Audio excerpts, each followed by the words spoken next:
Happy Monday, and welcome back to the Lorden Arts channel. I'm John Lorden. Thank you so much for spending some time with us here today. Case Cracked is the show where we look into a mystery, and what are the critical pieces that help solve that mystery. I'm kind of proud of the critical piece in today's particular episode. This one is called Wilford's Secret. Life can be hard for large families, and back in the 1950s, it was no different for Wilford Eugene Morton and his family in West Virginia. Wilford started working on his father's sawmill after he finished the third grade. When he was 18, he lost 3 fingers on his left hand due to an accident at the mill, which left only his little finger and thumb. After that, he moved on to working in coal mines, then became an auto mechanic and machinist. Any job he was capable of that he could make money at, Wilford tried. In 1946, he met Opal Legg, whom he married. The couple eventually had 4 daughters. His youngest, Anna, was born in 1953. By 1954, he was traveling away from home to work. That February, the 27-year-old left his family to travel to South Bend, Indiana. There, he loaded Studebaker cars onto trucks and drove them to North and South Carolina, where during a 2-week period, the cars were distributed to be sold. Although the family doesn't remember the exact day he left, they waved goodbye to Wilford as he boarded a bus in February near Indore, West Virginia, and traveled to South Bend to start one of those 2-week runs. When the time was up, Wilford didn't come home. Opal began to search for her husband, but when she called his employer, they stated that he hadn't worked for the company in 4 years. Where had he been traveling all that time? We don't know if he was ever reported missing by his family, but we do know that they searched for him for decades. In 1957, the family decided to step up their search by writing a letter to the FBI. Months later, an answer arrived from J. Edgar Hoover. He stated that they had no record of Wilford's death. From there, the family wrote letters to all of the states asking for information on Wilford. They received few answers and still found no sign of him. By 1961, Opal felt that regardless of what they had found, her husband was dead. She wanted to have him declared legally dead so she could receive his death benefits. She decided not to pursue this, however, after hearing that if he were to turn up alive, she'd be required to pay back those benefits. A private investigator was hired in 1980, but they still couldn't find out what happened to Wilford. The family had numerous theories as to what happened to him. Some thought he had been murdered by his own father. Others thought he had been taken away by the Witness Protection Program after witnessing something nefarious. A few wondered if he ran away with another woman. The thoughts and theories would continue in the family, all the way down to his great-granddaughter, Kaylee Bruce. Kaylee had grown up with the stories told about Wilford, and she could see how much it hurt her grandmother, Anna. As she began to organize all of this information in her mind, Kaylee began to see that she might be the one who could solve this mystery. She swore that she would get her grandmother those answers before she died. "I didn't care what I had to do," she said. Her mother was able to supply all the information the family had amassed over the years, as well as personal recollections from her grandmother. Quote, "I just questioned everything about it. Unsolved mysteries like that just eat at me. I mean, how can someone just disappear and fall off the face of the earth like that?" She knew that her family was missing something very important. They were not thinking out of the box. "I knew he wasn't in West Virginia," she said. The road to finding Wilford would be a hard one. Every time Kaylee ran his name, it was either misspelled or his date of birth was wrong. None seemed to match the actual birth certificate. She decided to ask a YouTuber named Sean McCracken of mysterious West Virginia to cover her great-grandfather's case. McCracken has been into true crime his whole life, and he uses his channel to cover, quote, true crime and cold case videos profiling John Doe and Jane Doe cases, missing persons, unsolved murders, crime, ghost stories, folklore, treasure, and all of the other wonderful things that help to make West Virginia and the surrounding states mysterious. He's produced over 60 videos looking into these cases since 2017, and I've been a fan of his work for quite a while. He agreed to cover the case in detail. He brought viewers into Wilford's life using records he uncovered, as well as having access to information the family had been working with for over 60 years. The video of his investigation was released in August of 2021. In it, he asked viewers if anyone had information on the case, and within an hour, he had a reply. A viewer known only as Edward posted, "Someone by the name of Wilford Eugene Morton died in an auto crash in 1956 in Messina, New York." From there, commenters found the article Edward was talking about. The article read, "Officials said that Morton was a Seaway Project worker. Morton was born May 14, 1925 in West Virginia. His car left the road, sheared a utility pole, raced across a lawn, and crashed into a tree. The accident happened at 2 a.m. while he was driving to work." Strangely, it listed his wife's home address as being in South Bend, Indiana, not West Virginia. No name or children were listed in the article, which only leaves Kaylee and her family with more questions. According to Mysterious WV, his wife from South Bend came and identified Wilford's body, but was unable to tell officials anything about who he was or where he had come from. She misspelled his name as well. Kaylee was dealing with conflicting feelings as she processed all this and dug into the article and new information. "I didn't want to get my hopes up," she said. "I thought that it could be someone else." When the funeral home that handled his death was contacted, they stated that Morton had been employed by a local construction company at the time of his death. As with other documents, Kaylee noticed right away that her great-grandfather's first name was misspelled and his date of birth was once again wrong. However, she was convinced they had the right man when she reviewed his social security number, which was tattooed on one leg, and it was a perfect match. The newspaper article also noted that Wilford was staying in a boarding house in Norfolk, a tiny town near the village of Messina, which is next to the St. Lawrence River. It is now believed that Wilford came to northern New York to work on the construction of the St. Lawrence Seaway. Wilford's daughter, Anna, was troubled by the news of her father's discovery and death. "There was a part of me that always thought he would be 95 today, that if we found out at this point, he would probably have died, but to find out that he died so young was very difficult."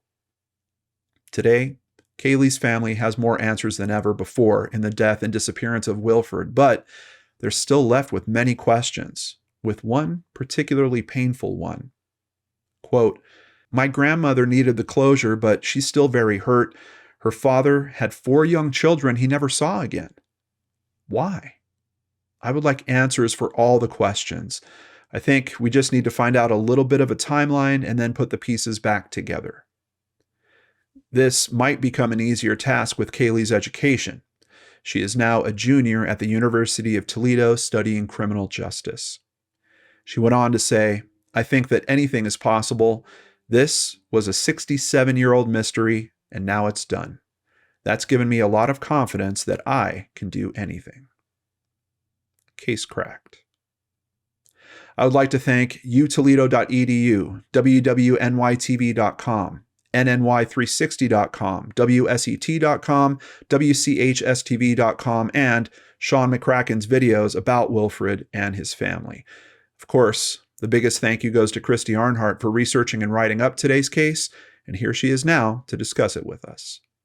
Christy, what an example. I want to thank you for bringing us this story, but what a great example of the benefits of a good, caring community and content producers that actually do right by their cases.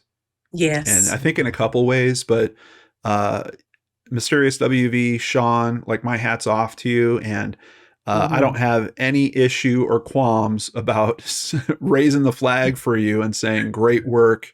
And am I a little jealous? I might be a little jealous, but you do really, really good work. I love his stuff because I feel like he's a fan of unsolved mysteries. Like he likes to go to locations. He kind of rocks a little bit of the Robert Stack jacket occasionally. Yeah, he's got that straight man look to him. Yeah. But also just for people that are into good investigative reporting, he's got that delivery and that style. He does. Honestly, I don't know why he hasn't been snatched up by some local news source or something yet, because Me either. he is that good. Mhm. So I understand that, you know, we had a lot of kind of family legends that were going on in this, and there was a few that we need to talk about here. Why don't you go ahead and let me know about these? Well, there were two primary theories there. Okay. The first, supposedly, Wilford's wife received a letter from him asking for a photo of their youngest daughter. Now, the tale goes that Mrs. Morton said it'd be a cold day in hell before she ever granted that.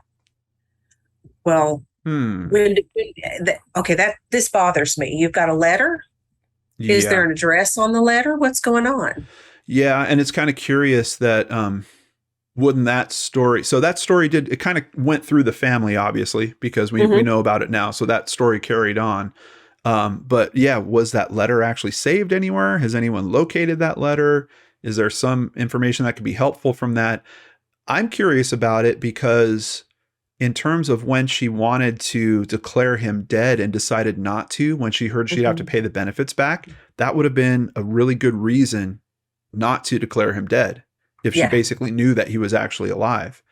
So that's kind of interesting. The other thing is, with the outcome of him supposedly, you know, doing these trips and going to Indiana and all this, I'm just wondering, and especially him not working for that employer for 4 years, like, did he have another whole marriage going on? Like, is this one of those cases where basically a guy is, oh, I have to go off to work, and then he's literally just going to another home?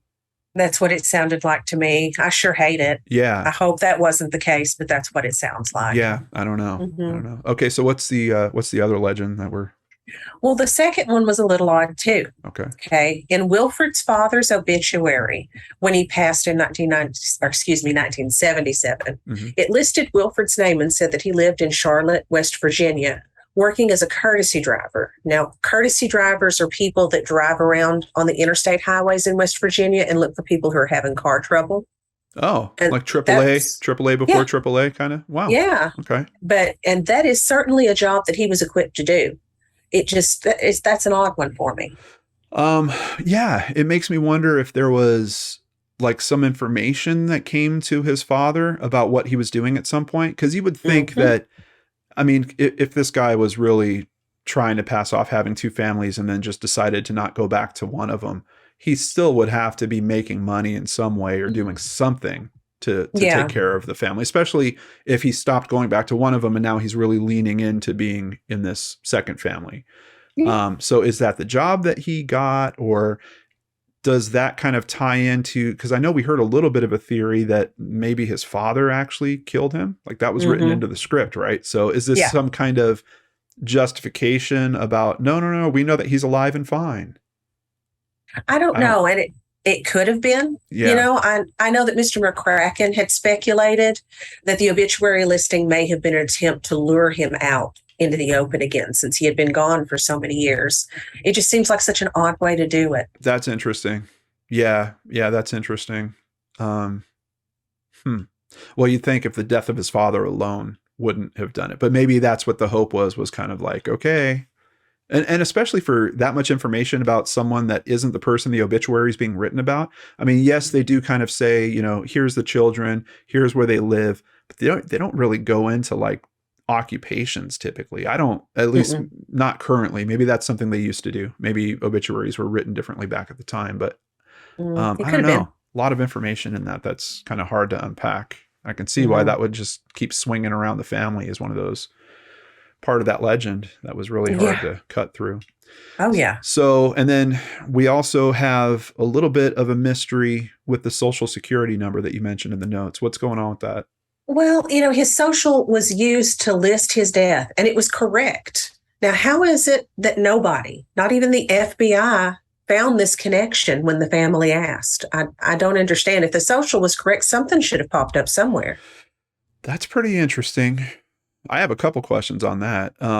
First of all, I know in the script when we were talking about the FBI that all that J. Edgar Hoover sent back was they just confirmed that he wasn't dead.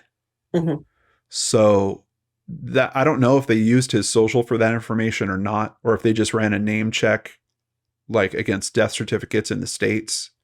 And with everything being spelled differently. Yeah. And I don't think that's an accident either. I mean, I think if he is doing this kind of double life situation, there could be a good chance that the misspelling was intentional. So that it's like to kind of throw off, hey, you're not going to be able to track me. That's true. The other thing I'm wondering about is his social was tattooed on his leg. Did you ever hear about that before? I've never heard of that. I've never heard about that. Maybe that was something that they did around the time he was born, because I did wonder about that. Yeah, I don't know if that's something that's done. Like, is that military thing? I can't imagine. I don't know. I don't know. Yeah. I had never run into that before. If any of you guys have ideas on that, tell us about it in the comments below, because I've never quite heard of that before. I certainly wouldn't do it now, I don't think. Okay. No. And, the other possibility, which, the family did kick around as well, is that there was some form of witness protection that was going on here. Some aspects of this, they kind of could lead that way a little bit, except when he's really located, his name isn't all that different. There's some misspellings. Yes, it's a different birth date, but if this was a true witness protection situation, I would think that they would his name would be completely different. Just not even close. And, yeah, it would be. Yeah. And Mysterious West Virginia says that the social still doesn't pull anybody up. They're doing searches on the social security number and it still isn't ringing back? Yeah. That is so weird. It is. But it's also, cases of this age, who knows? I know we're supposed to have good records on all that stuff. Every now and then we hear these stories about, there was a library that got knocked down by a tornado and we lost a big chunk of records. Or, there was a flood. Something like that. Yeah. It might be something like that. But that's pretty interesting. And the family has kind of put out a little bit of, not a warning, but a request. What's that request? Well, the family has asked that people not look into Wilford's life after he disappeared, or the other wife, the one that's in West Virginia. It's very delicate information, as you can imagine, and they want to be able to handle it right for both families. So absolutely. And they deserve that. My gosh. What I really appreciate about that is their approach with it is probably more protective of the feelings of that family than their own. Because I think they're already really dealing with the reality of, he had another family going, and for some reason, because they were willing to let that be put out there already. Yeah. They're very conscientious people. Yeah. So them thinking about the other family in this way and what a bomb it's going to be to them if they ever do find out at some point, like that. The way that could be handled could be really good or really bad, and just by them taking that approach, I'm pretty sure I know which way they're aiming. Also, keep in mind, they've got Sean on their side. They've got someone that can actually help with that kind of stuff. So they're in pretty good hands. I don't think we need any kind of independent sleuthing or anything like that going on. No, definitely not. Yeah. Just once again, my hat is completely off to this guy. And it just tells me that there is huge value, first of all, in this space. But outside of that, this space has gotten so wide and so varied. There's a lot of different types of content creators. It's about finding the right types of content creators that really truly care. Obviously, Sean is one of those guys.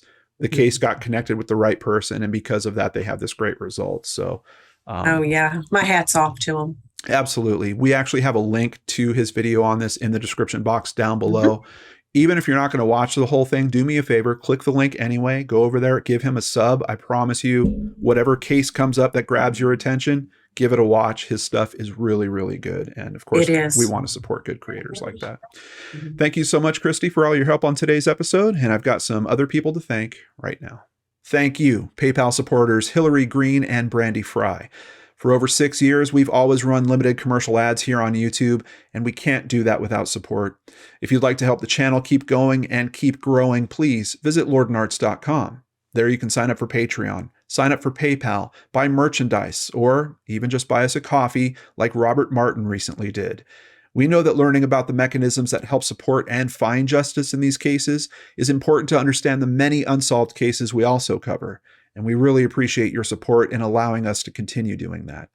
Remember, you can get another Lord and Art story every week on the Seriously Mysterious podcast. A new episode is coming tomorrow, and every Tuesday after that, visit seriouslymysterious.com and subscribe on your favorite podcatchers. Please don't forget to subscribe and hit that bell icon below if you want to catch one of our weekly Secret Studio live shows. And of course, I'll be back with a new Unsolved Mystery for you on Friday, right here on the Lord and Arts channel.